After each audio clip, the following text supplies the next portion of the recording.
Secunderabad, Warangal MP సీట్లపై CM Revanth Reddy review చేశారు. ఎన్నికల ప్రచారం, గెలుపు వ్యూహాలపై సెగ్మెంట్ల అభ్యర్థులు నేతలతో చర్చించారు. ఇటు కాంగ్రెస్ లోకి భద్రాచలం ఎమ్మెల్యే తెల్లం వెంకట్రావు చేరికతో ఉమ్మడి ఖమ్మం జిల్లాలో బీఆర్ఎస్ ఖాళీ అయింది. ఎంపీ ఎన్నికల్లో బీఆర్ఎస్ కు ఒక్క సీటు రాదన్నారు మంత్రులు. బీఆర్ఎస్ ప్రభుత్వంలో జరిగిన అవినీతిపై విచారణ చేపట్టి దోషుల్ని జైలుకు పంపటం ఖాయమన్నారు.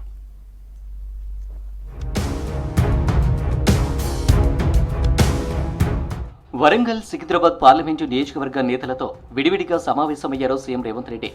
ఎంపీ అభ్యర్థులతో పాటు ముఖ్య నేతలతో భేటీ అయి ఎన్నికల ప్రచారంపై దిశానిర్దేశం చేశారు.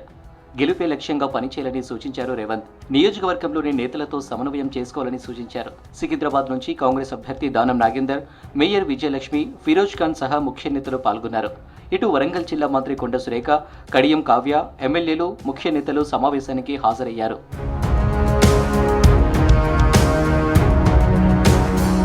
Bhadrachalam BRS MLA doctor Tellam Venkatrao Congress పార్టీలో చేరారు. సీఎం రేవంత్ రెడ్డి, మంత్రి పొంగులేటి శ్రీనివాసరెడ్డి వెంకట్రావుకు కండువ కప్పి పార్టీలోకి ఆహ్వానించారు. తెల్లంతో పాటు భద్రాచలం నియోజకవర్గానికి చెందిన పలువురు బీఆర్ఎస్ ముఖ్య నేతలు కాంగ్రెస్ లో చేరారు. డాక్టర్ తెల్లం వెంకట్రావు చేరికతో ఉమ్మడి ఖమ్మం జిల్లాలోని 10కి 10 సీట్లు కాంగ్రెస్ కూటమి వశమయ్యాయి.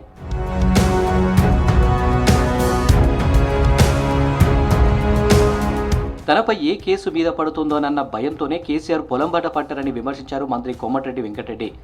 బీఆర్ఎస్ శవ రాజకీయాలతో రైతుల్ని ఆగం చేయొద్దన్నారు.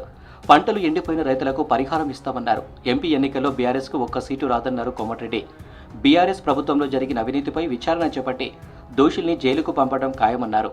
1,14 టార్గెట్ పెట్టుకుని ఒకటి ఎక్కువైనా సరే 15 స్థానాలు కూడా రావచ్చు. బీఆర్ఎస్ కు ఒక స్థానం కూడా రాదు. ఒక 4-5 సార్లు సెక్రటరియట్కి వచ్చిండు. ఫామ్ హౌస్, ప్రగతి భవన్ పరిమితమై ఇవాళ బిడ్డ జైల్లోకి పోయి ట్యాపింగ్ చేసి బయటపడి ఎక్కడ ఈ మొత్తం కుటుంబం జైల్లోకి పోతుందో భయంతో ప్రజలను డైవర్ట్ చేస్తాను పొలం బాట అని చెప్పి అసలు కేసీఆర్ అంతకుముందు 10 ఏళ్ళు ఎప్పుడైనా బయటికి వెళ్ళినావా? పంట ఎండిపోయిన మాట వాస్తవం. ఎండిపోయిన దాని లెక్కలు కట్టి నష్టపరిహారం తప్పకుండా కనిస్తాం. ఇండియా కూటమిని బలహీనపరిచేందుకే బీజేపీ కావాలని కేసులు పెడుతుందన్నారు ఎమ్మెల్సీ బలమురి వెంకట్. ఢిల్లీ సీఎం కేజ్రీవాల్ అరెస్టుకు నిరసనగా ఇందిరాపార్కు దగ్గర ఆప్ చేపట్టిన నిరసనకు మద్దతు తెలిపారు బలమురి వెంకట్.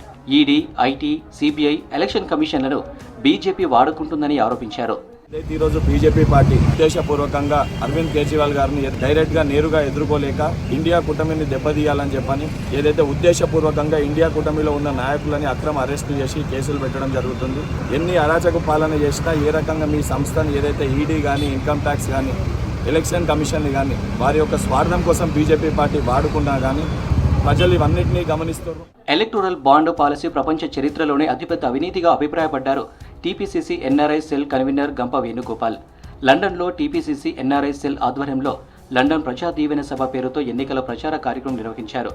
కాంగ్రెస్ను వ్యూహాత్మకంగా దెబ్బతీసేందుకు బీజేపీ కుట్ర చేస్తుందని ఆరోపించారు. బీజేపీ మత రాజకీయాలకు కాలం చెల్లిందని హెచ్చరించారు వేణుగోపాల్.